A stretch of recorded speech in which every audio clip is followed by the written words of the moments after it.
Hello दोस्तों, welcome to our channel विद्या मंदिर। तो आज के वीडियो का टॉपिक ये है स्वैपिंग विदाउट थर्ड वेरिएबल। पिछले वाला वीडियो पे मैं आपको दिखाया था स्वैपिंग यूजिंग थर्ड वेरिएबल, मतलब दो वेरिएबल का वैल्यू इंटरचेंज होगा, लेकिन वहाँ पे हम एक थर्ड वेरिएबल का यूज़ करते थे। इस वीडियो पे मैं आपको दिखाऊंगा सेम चीज़ ही हम करेंगे, लेकिन थर्ड वेरिएबल का कोई यूज़ नहीं करेंगे। इसलिए कोड भी बहुत सारा सेम रहेगा। यहाँ पे देखिए, मैं एक स्कैनर क्लास का इंपोर्ट करने के लिए java.util.star लिखा हूँ यहाँ पे। और क्लास जो है एक नया क्लास क्रिएट करके रखा हूँ। क्लास का नाम लिखा हूँ मैं स्वैपिंग विदाउट थर्ड वेरिएबल, मतलब यहाँ पे कोई भी थर्ड वेरिएबल का यूज़ नहीं होने वाला है। तो दूसरा कोई लॉजिक हम यूज़ करेंगे और वो सेम चीज़, मतलब ए एंड बी का वेरिएबल लेंगे हम और उस वेरिएबल का वैल्यू इंटरचेंज कर देंगे। तो यहाँ पे मैं स्कैनर क्लास का यूज़ करने के लिए scanner SC equals to new scanner, और डेटा टाइप देखिए इंटीजर हो गया। वेरिएबल बहुत इंपॉर्टेंट चीज़ है, यहाँ पे ए एंड बी सिर्फ दो वेरिएबल मैं यूज़ किया हूँ। कोई भी थर्ड सी वेरिएबल या फिर टेम्प वेरिएबल का यूज़ नहीं किया हूँ, क्योंकि दो वेरिएबल्स यहाँ पे मेरा कम चला जाएगा। तो नेक्स्ट पे मैं क्या करूँगा, एक मैसेज दूंगा जाकि यूज़र को एक इनपुट वैल्यू देने के लिए, जो कि मैं ए को असाइन कर सकूँ। इसलिए यहाँ पे मैं लिखा हूँ system out dot println enter A. उसके बाद वो वैल्यू ए को असाइन कर दिया, सेम करके मैं एंटर बी और बी को असाइन कर दिया। और फिर अंत में एक बार हम देख लेंगे कि अभी तक स्वैप नहीं हुआ है तो ए एंड बी का क्या वैल्यू है। बिफोर स्वैप ए का वैल्यू और बी का वैल्यू हम देख लेंगे। अभी क्या लॉजिक हम यूज़ करने वाले हैं जहाँ से हम थर्ड वेरिएबल का यूज़ ना करते हुए भी दो वेरिएबल के वैल्यू इंटरचेंज कर सके। आइए देखते हैं। मैं यहाँ पे लिखता हूँ A equals to A plus B. दोस्तों एक बात आपको याद रखना पड़ेगा, जब भी मैं ए का इक्वेशन और बी का इक्वेशन जब भी मैं लिखूंगा तब भी ए और बी का वैल्यू अपडेट होगा। मतलब यहाँ पे पहले एक ए और बी का वैल्यू यूज़र से इनपुट हुआ था, मैं यहाँ पे लिखा A equals to A plus B, अभी ए का वैल्यू चेंज हो गया है। नेक्स्ट लाइन पे मैं लिख रहा हूँ B equals to A minus B, ये जो बी है इसका वैल्यू भी चेंज हो चुका होगा, मतलब अपडेट हो जाएगा यहाँ पे। और फिर मुझे ए का वैल्यू दोबारा से अपडेट करना पड़ेगा। मैं यहाँ पे लिखूँगा A equals to again A minus B. तो देखिए दोस्तों, यहाँ पे एक बार मैं लिखा हूँ A equals to A plus B, एक बार B equals to A minus B, और फिर एक बार A equals to A minus B. Mathematical expression क्या है इस चीज़ का, मैं वो भी आपको दिखा दूंगा। चलिए एक बार इस चीज़ का मैथमेटिकल एक्सप्रेशन देखते हैं।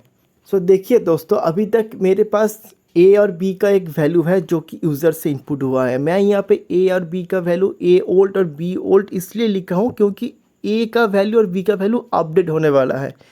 आपको ऐसे ओल्ड न्यू करके नहीं लिखना है एक लिस्ट पे, सिर्फ ए लिखेंगे बी लिखेंगे ऑटोमेटिकली अपडेट हो जाएगा। आप लोगों को समझाने के लिए मैं ये ओल्ड और न्यू करके लिखा हूँ। तो जब भी मैं लिख रहा हूँ ना कि A equals to A plus B, that's mean वो न्यू ए आ गया है मेरे पास, ए का अपडेटेड वैल्यू आ गया है। ए का अपडेटेड वैल्यू क्या है, ए का अपडेटेड वैल्यू है पहले वाला ए का जो वैल्यू था और बी का जो वैल्यू था, उन दोनों को समेशन कर देंगे तो अपडेटेड ए का वैल्यू आ जाएगा। सेम करके अगर हम बी का अपडेटेड वैल्यू निकलेंगे तो B equals to A minus B. अब यहाँ पे जो ए माइनस बी हम लिख रहे हैं वो ए क्या है, वो है अपडेटेड ए का वैल्यू, मतलब न्यू ए का वैल्यू। और माइनस बी मतलब वो है पुराना बी का वैल्यू, कारण बी अभी तक अपडेट नहीं हुआ है, इसलिए A new minus B old. और मैं ए का वैल्यू दोबारा से अपडेट यहाँ पे कर रहा हूँ, तो इसलिए मैं ए को यहाँ पे लिख रहा हूँ ए न्यूएस्ट। मतलब ए एक बार ओल्ड वैल्यू था, उसके बाद अपडेट हुआ है न्यू, और थर्ड बार हम जब ए का इक्वेशन देंगे तो थर्ड टाइम ए का वैल्यू अपडेट होगा, इसलिए ए न्यूएस्ट लिखा हूँ। और उसका वैल्यू है ए माइनस बी, दैट्स मीन वो नया वाला अपडेटेड ए का वैल्यू माइनस नया वाला बी का वैल्यू, कर बी का ओल्ड वैल्यू अभी अपडेट हो चुका है, तो इसलिए वी न्यू। इन थ्री इक्वेशन को ही हम काम पे लगाएंगे और स्वैप हो जाएगा। आइए समझते हैं इस बात को। ए न्यू इक्वल्स टू लिखा है ए ओल्ड प्लस बी ओल्ड। अभी अगर हम वी न्यू की बात करें तो क्या हो गया, A new minus B old. इस ए न्यू का मतलब क्या है, ए न्यू तो आता है पहला वाला इक्वेशन से। अगर हम ऐसे लिखेंगे कि देखिए ए न्यू का जो वैल्यू है वो है ए ओल्ड प्लस बी ओल्ड, मतलब ए और बी का पुराना जो वैल्यू। ऐसे ही हम इसको एक्सप्लेन करके लिखेंगे तो ए ओल्ड प्लस बी ओल्ड हो गया, और उनके से हम सब्सट्रैक्ट कर रहे हैं बी का पुराना वैल्यू। तो इन दो बी ओल्ड अगर कट जाएगा तो बी का नया वैल्यू क्या होगा, बी का नया वैल्यू हो जाएगा ए का पुराना वैल्यू। मतलब ए के पास जो यूज़र से इनपुट हुआ वैल्यू था वो आ गया है बी के पास। स्वैपिंग हो रहा है दोस्तों, पार्शियल हुआ है कि अभी तक ए के पास बी का वैल्यू नहीं आया है, लेकिन बी के पास चला आया है ए का वैल्यू।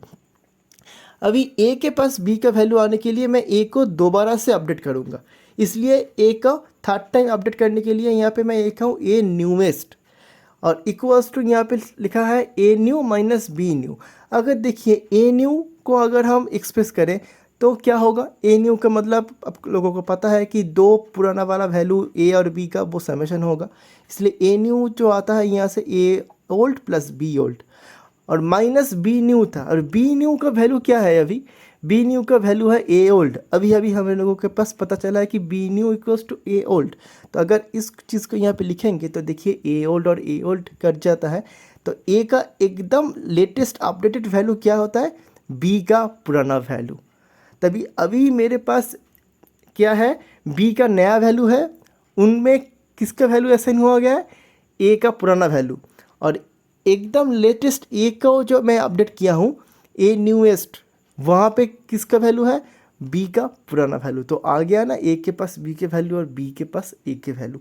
इस चीज़ को दोबारा से देखेंगे तो बहुत अच्छा से आसानी से आप लोगों के पास क्लियर हो जाएगा। मैं आपको रिक्वेस्ट करूँगा प्लीज़ पेन एंड पेपर लेके इस इक्वेशन को सॉल्व करें, मैथमेटिकल लॉजिक समझ में आ जाएगा। अभी इस लॉजिक को मैं यहाँ पे लिख रहा हूँ एग्लिप्स पे, और फिर मैं एक बार आपको दिखा दूंगा कि एक्चुअल पे क्या हुआ है। तो मैं यहाँ पे प्रिंट करूँगा ए और बी का वैल्यू, यहाँ पे मैं लिख रहा हूँ आफ्टर स्वैप। स्वैप हो गया है, लॉजिक दे दिया हूँ मैं। अभी ए और बी का क्या वैल्यू है देखने के लिए मैं इस कोड को एक बार रन करके आपको दिखाऊँगा।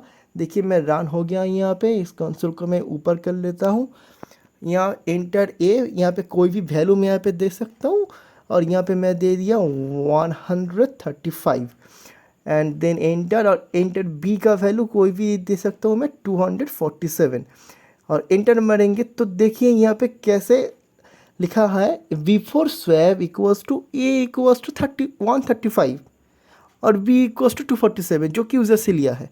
और आफ्टर स्वैप देखिए ए का वैल्यू पूरा चेंज हो गया है, बी का जो वैल्यू था 247 वो ए के पास चला आया है, और बी का वैल्यू हो गया है पुराना वाला ए के पास जो वैल्यू था 135। मतलब यहाँ पे कम्प्लीटली स्वैपिंग हो रहा है।